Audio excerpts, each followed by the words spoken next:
ಶಿವಶಂಕರಪ್ಪ ಸಾವಿನ ಸುದ್ದಿ ಕೇಳಿ ಕಣ್ಣೀರ್ ಹಾಕಿದ್ದಾರೆ. ದಾವಣಗೆರೆಯ ಶಾಮನೂರು ಮನೆಗೆ ಅಭಿಮಾನಿಗಳ ದಂಡೇ ಆಗಮಿಸ್ತಾ ಇದೆ. ಮನೆ ಮುಂದೆ ಕಾರ್ಯಕರ್ತರು, ಅಭಿಮಾನಿಗಳು ಆಗಮಿಸ್ತಾ ಇದ್ದಾರೆ. ಇದು ನುಂಗಲಾರದ ತುತ್ತಾಗಿ ಅವರ ಕಾರ್ಯಕರ್ತರಲ್ಲಿ, ಅಭಿಮಾನಿಗಳಲ್ಲಿ ನುಂಗಲಾರದ ತುತ್ತಾಗಿ ಪರಿಣಮಿಸಿದೆ. ಯಾಕಂದ್ರೆ ಶಾಮನೂರು ಶಿವಶಂಕರಪ್ಪ ಅವರ ಸಾವಿನ ಸುದ್ದಿಯನ್ನ ಕೇಳಿ ಅವರ ಕಾರ್ಯಕರ್ತರು, ಅಭಿಮಾನಿಗಳು ಕಣ್ಣೀರು ಹಾಕ್ತಾ ಇದ್ದಾರೆ. ದಾವಣಗೆರೆಯ ಶಾಮನೂರು ಮನೆಗೆ ಅಭಿಮಾನಿಗಳು ಆಗಮಿಸ್ತಾ ಇದ್ದಾರೆ. ಮನೆ ಮುಂದೆ ಕಾರ್ಯಕರ್ತರು, ಅಭಿಮಾನಿಗಳು ಆಗಮಿಸಿದ್ದಾರೆ. ದಾವಣಗೆರೆಯಲ್ಲಿ ಈಗ ನೀರವ ಮೌನ ಆವರಿಸಿಕೊಂಡಿದೆ. ಯಾಕಂದ್ರೆ ದಾವಣಗೆರೆ ಜಿಲ್ಲೆಯಲ್ಲಿ ಸಾಕಷ್ಟು ಅಭಿವೃದ್ಧಿ ಕೆಲಸಗಳನ್ನ ಕೈಗೊಂಡಿದ್ರು ಶಾಮನೂರು ಶಿವಶಂಕರಪ್ಪ ಅವರು. ಬಾಪೂಜಿ ವಿದ್ಯಾಸಂಸ್ಥೆ ಮೂಲಕ ಸಾವಿರಾರು ವಿದ್ಯಾರ್ಥಿಗಳಿಗೆ ಶಿಕ್ಷಣವನ್ನ ಕೊಡಿಸಿದ್ದಾರೆ, ದಾರಿ ದೀಪವಾಗಿದ್ರು. ದಾವಣಗೆರೆಯಲ್ಲೇ ಹಲವು ಅಭಿವೃದ್ಧಿ ಕೆಲಸಗಳನ್ನ ಕೈಗೊಂಡಿದ್ರು. ಯಾಕಂದ್ರೆ ಅವರ ಹಾದಿ ಕೂಡ ಅಷ್ಟು ಸುಲಭ ಇರಲಿಲ್ಲ. ಕಲ್ಲು ಮುಳ್ಳಿನ ಹಾದಿಯನ್ನ ತುಳಿದು ಬಂದಂಥವರು ಶಾಮನೂರು ಶಿವಶಂಕರಪ್ಪನವರು.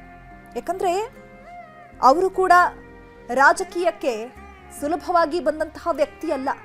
ಅಕ್ಕಿಯನ್ನ ಮಾರಾಟ ಮಾಡ್ತಾ ರಾಜಕೀಯಕ್ಕೆ ಎಂಟ್ರಿ ಕೊಟ್ಟಂತವರು.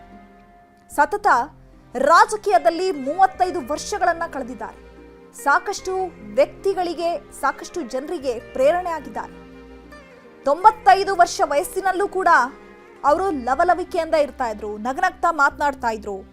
ಬೇರೆಯವರ ಸೌಹಾರ್ದತೆಯನ್ನ ಅಥವಾ ಬೇರೆಯವರನ್ನ ಸೌಹಾರ್ದಯುತವಾಗಿ ಮಾತನಾಡಿಸ್ತಾ ಇದ್ರು. 95ನೇ ವರ್ಷದಲ್ಲೂ ಕೂಡ ಶಾಸಕರಾಗಿ ಕೆಲಸ ಮಾಡ್ತಾ ಇದ್ರು ಶಾಮನೂರು ಶಿವಶಂಕರಪ್ಪನವರು. 1931 ಜೂನ್ 16ರಂದು ದಾವಣಗೆರೆಯಲ್ಲಿ ಶಾಮನೂರು ಅನ್ನುವಂತಹ ಗ್ರಾಮದಲ್ಲಿ ಜನಿಸ್ತಾರೆ. ಇವರಿಗೆ 3 ಪುತ್ರರು, 4 ಪುತ್ರಿಯರು. ಮಗ SS ಮಲ್ಲಿಕಾರ್ಜುನ್, ಈಗ ತೋಟಗಾರಿಕಾ ಸಚಿವರವರು. ದಾವಣಗೆರೆ ದಕ್ಷಿಣ ಕ್ಷೇತ್ರದ ಶಾಸಕ ಶಾಮನೂರು ಶಿವಶಂಕರಪ್ಪನವರು. ಜೊತೆಗೆ ಅಖಿಲ ಭಾರತ ವೀರಶೈವ ಮಹಾಸಭೆಯ ರಾಷ್ಟ್ರೀಯ ಅಧ್ಯಕ್ಷರಾಗಿ ಶಾಮನೂರು ಶಿವಶಂಕರಪ್ಪನವರು ಕಾರ್ಯನಿರ್ವಹಿಸ್ತಾ ಇದ್ರು.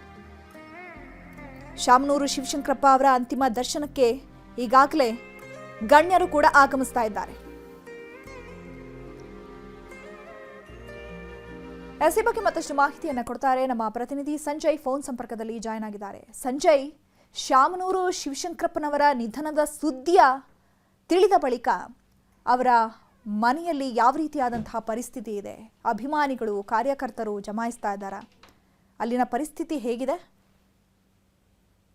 ಏನು ಸಂಜೆ ಒಂದು 7 ಗಂಟೆ ಸುಮಾರಿಗೆ ಹಿರಿಯ ಶಾಸಕ, ಅಖಿಲ ಭಾರತ ವೀರಶೈವ ರಾಷ್ಟ್ರೀಯ ಅಧ್ಯಕ್ಷರಾಗಿರ್ತಕ್ಕಂಥ ಶಾಮನೂರು ಶಿವಶಂಕರಪ್ಪ ಅವರ ನಿಧನ ಸುದ್ದಿ ಕೇಳಿದ ತಕ್ಷಣ ಏನು ಅವರ ಅಭಿಮಾನಿಗಳಿರ್ಬೋದು, ಕಾಂಗ್ರೆಸ್ ಕಾರ್ಯಕರ್ತರು ಇರ್ಬೋದು, ಎಲ್ಲರೂ ಕೂಡ ಈಗ ಅವರ ಮನೆ ಬಳಿ ಜಮಾವಣೆಗೊಂಡಿದ್ದಾರೆ. ಯಾಕಂದ್ರೆ ಇಲ್ಲಿ ಮನೆಯಲ್ಲಿ ಕೂಡ ಯಾರು ಇಲ್ಲ, ಎಲ್ಲರೂ ಕೂಡ ಏನೋ ಹಾಸ್ಪಿಟಲ್ ಹತ್ರ ತೆರಳಿದ್ದಾರೆ. ಹಾಗಾಗಿ ಇಲ್ಲಿ ಮನೆ ಕೂಡ ಗೇಟ್ ಹಾಕಿದೆ. ಈಗ ಸದ್ಯಕ್ಕೆ ಅವರ ಕಾರ್ಯಕರ್ತರು ಅವರು ಸಾಕಷ್ಟು ಸಂಖ್ಯೆಯಲ್ಲಿ ಈಗ ಮನೆ ಮುಂಭಾಗದಲ್ಲಿ ಜಮಾವಣೆಗೊಂಡಿದ್ದಾರೆ. ಚೈತ್ರ, ಸದ್ಯಕ್ಕೆ ಇನ್ನೇನು ಒಂದು 12 ಅಲ್ವಾ 1 ಗಂಟೆ ಸುಮಾರಿಗೆ ದಾವಣಗೆರೆಗೆ ಏನು ಅವರ ಪಾರ್ಥಿವ ಶರೀರ ಬರಬಹುದು ಅನ್ನೋ ಒಂದು ನಿರೀಕ್ಷೆಯಲ್ಲಿ ಈಗ ಜನಗಳು ಕೂಡ ಸಾಕಷ್ಟು ಸೇರಿರುವಂತದ್ದು. ಚೈತ್ರ, ಸಂಜಯ್, ಈಗ ನಾಳೆ ಅಂತ್ಯ ಸಂಸ್ಕಾರವನ್ನ ಮಾಡಬೇಕು ಅನ್ನುವಂತಹ ನಿಟ್ಟಿನಲ್ಲಿ ಮಾತುಗಳು ಕೇಳಿ ಬರ್ತಾ ಇದೆ. ಸೊ ಹಾಗಾಗಿ ಅವರ ಮನೆಯಲ್ಲಿ ಯಾವ ರೀತಿಯಾಗಿ ಸಿದ್ಧತೆಗಳು ನಡೀತಾ ಇದೆ? ಇನ್ನೂ ಕೂಡ ಅದ್ರ ಬಗ್ಗೆ ಕ್ಲಾರಿಟಿ ಸಿಗಬೇಕಾ? ಏನಂದ್ರೆ ಈಗ ಅವರ ಕುಟುಂಬಸ್ಥರೇ ಈಗ ಅದನ್ನ ಕ್ಲಾರಿಟಿ ಮಾಡ್ಬೇಕಾಗಿದೆ. ಯಾಕಂದ್ರೆ ಈಗ ಅವರ ಏನು ಶಾಮನೂರು ಶಿವಶಂಕರಪ್ಪನವರ ಪತ್ನಿ ಪಾರ್ವತಮ್ಮರವರು ಏನು ಅವರ ಒಂದು ಸಮಾಧಿ ಇತ್ತು, ಅಲ್ಲಿ ಮಾಡ್ತಾರ ಅಥವಾ ಬೇರೆ ಕಡೆ ಮಾಡ್ತಾರ ಅನ್ನೋದು ಒಂದು ಗೊಂದಲ ಇದೆ. ಹಾಗಾಗಿ ಸದ್ಯಕ್ಕೆ ಏನು ಈಗ ಅವರ ಕುಟುಂಬಸ್ಥರು ಬಂದು ಈಗ ಅದನ್ನ ಎಷ್ಟೊತ್ತಿಗೆ ನಾಳೆ ಮಾಡ್ತಾರ ಅಥವಾ ನಾಡಿದ್ದು ಮಾಡ್ತಾರ ಅನ್ನೋದನ್ನ ಸ್ಪಷ್ಟತೆ ನೀಡಬೇಕಾದ್ರೆ ಎಲ್ಲಿ ಮಾಡ್ತಾರ ಅನ್ನೋದ್ರ ಬಗ್ಗೆ ಸ್ಪಷ್ಟ ಚಿತ್ರಣ ಮನೆಯವರು ಬಂದ ನಂತರನೇ ಗೊತ್ತಾಗ್ಲಿದೆ. ಓಕೆ, ಥ್ಯಾಂಕ್ ಯು ಸಂಜಯ್ ತಮ್ಮೆಲ್ಲ ಇನ್ಫಾರ್ಮೇಶನ್ಗೆ. ಸದ್ಯಕ್ಕೆ ದಾವಣಗೆರೆಯ ಮನೆಯ ಬಳಿ ಈಗ ಅಭಿಮಾನಿಗಳು, ಕಾರ್ಯಕರ್ತರು ಜಮಾಯಿಸ್ತಾ ಇದ್ದಾರೆ. ನಾಳೆ ದಾವಣಗೆರೆಯಲ್ಲಿ ಅಂತ್ಯ ಸಂಸ್ಕಾರವನ್ನು ನಡೆಸಬೇಕು ಅನ್ನುವಂತಹ ನಿಟ್ಟಿನಲ್ಲಿ ಸಿದ್ಧತೆಗಳು ಆಗ್ತಾ ಇದೆ.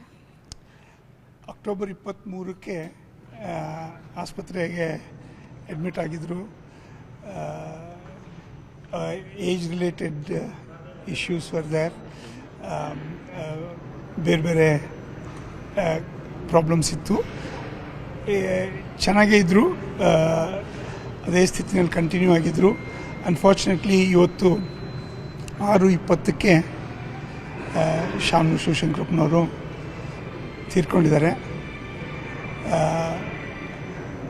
ಅವರು ಹೆಲ್ತ್ ವೈಸ್ ಕೊನೆವರೆಗೂ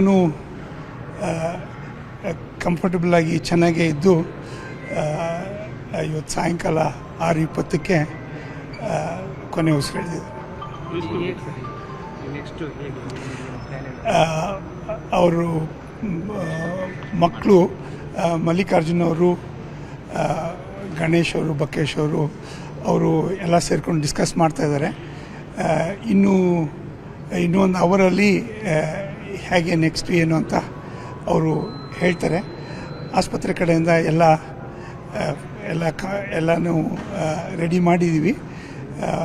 ಅವ್ರಿಗೆ ಹೇಗೆ ಇದು ನೆಕ್ಸ್ಟ್ ಸ್ಟೆಪ್ ಏನು ಅಂತ ಬೈ ಅಬೌಟ್ 9 ಗಂಟೆ ಅಷ್ಟೊತ್ತಿಗೆ ಕ್ಲಿಯರಾಗಿ ಹೇಳ್ಬೋದು. Okay, thank you.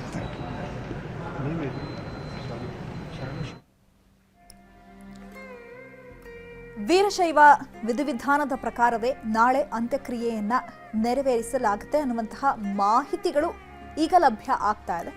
ಒಂದಷ್ಟು ಚೇಂಜಸ್ಗಳು ಕೂಡ ಆಗಬಹುದು. ಯಾಕಂದ್ರೆ ಈಗ ತಮ್ಮ ಹೆಂಡತಿ ಪಾರ್ವತಮ್ಮ ಅಂತ್ಯಸಂಸ್ಕಾರ ನಡೀತಲ್ಲ, ಅದೇ ಜಾಗದಲ್ಲೇನಾದರೂ ಅಂತ್ಯಸಂಸ್ಕಾರವನ್ನು ನಡೆಸಲಾಗುತ್ತಾ ಅಥವಾ ಬೇರೆ ಸ್ಥಳವನ್ನು ಇಲ್ಲಿ ನಿಗದಿಪಡಿಸಲಾಗುತ್ತಾ ಅನ್ನುವಂತಹ ಒಂದು ಕ್ಲಾರಿಫಿಕೇಶನ್ ಇನ್ನೂ ಕೂಡ ಸಿಗಬೇಕಾಗಿದೆ.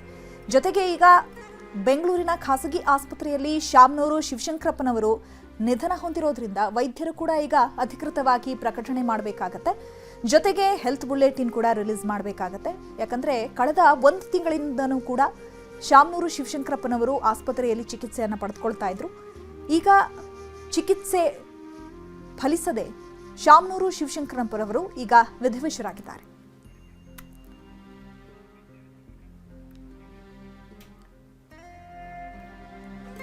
ಈ ಬಗ್ಗೆ ಮತ್ತಷ್ಟು ಮಾಹಿತಿಯನ್ನು ಕೊಡ್ತಾರೆ ನಮ್ಮ ಪ್ರತಿನಿಧಿ ಶರಣು ಹಂಪಿ. ಸ್ಪರ್ಶ್ ಹಾಸ್ಪಿಟಲ್ನಿಂದ ನೇರ ಸಂಪರ್ಕದಲ್ಲಿ ಜಾಯ್ನ್ ಆಗ್ತಾ ಇದ್ದಾರೆ.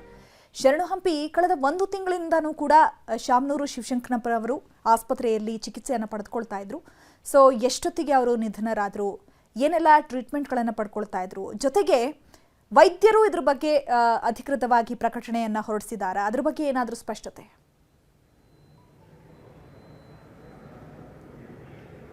ಚೈತ್ರ, ಈಗಷ್ಟೇ ಸ್ಪರ್ಶ ಆಸ್ಪತ್ರೆ ವೈದ್ಯರು ಅಧಿಕೃತವಾದಂಥ ಪ್ರಕಟಣೆಯನ್ನು ಹೊರಡಿಸಿದ್ದಾರೆ.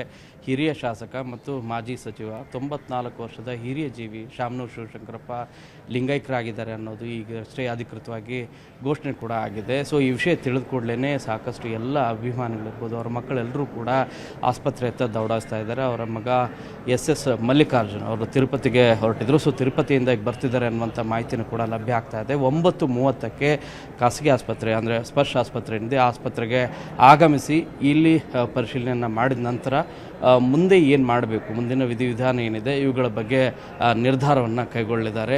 ಸೊ ಇಂದು ಏನು ಮೃತದೇಹವನ್ನು ದಾವಣಗೆರೆಗೆ ಶಿಫ್ಟ್ ಮಾಡಬೇಕು ಅಥವಾ ನಾಳೆ ಶಿಫ್ಟ್ ಮಾಡಬೇಕು ಅನ್ನೋದ್ರ ಬಗ್ಗೆ ಇನ್ನೂ ಯಾವುದೇ ರೀತಿಯಾದಂಥ ಚರ್ಚೆ ಇಲ್ಲ. ಒಟ್ಟು 7 ಜನ ಮಕ್ಕಳು, ಇದರಲ್ಲಿ 2 ಮಕ್ಕಳೇನಿದ್ದಾರೆ ಇವರು ವಿದೇಶದಲ್ಲಿರೋದು, ಅವರು ಕೂಡ ಬರಬೇಕಾಗತ್ತೆ. ಅದರ ಜೊತೆಗೆ ಇನ್ನೊಬ್ಬ ಮಗ ಕೈಗಾರಿಕೋದ್ಯಮಿ ಇದ್ದಾರೆ, ಅವರು ಕೂಡ ಇಲ್ಲಿಗೆ ಬರಬೇಕಾಗತ್ತೆ. ಸೊ ಈ ಹಿನ್ನೆಲೆಯಲ್ಲಿ ಇವತ್ತು ಬಹುಶಃ ಬೆಂಗಳೂರು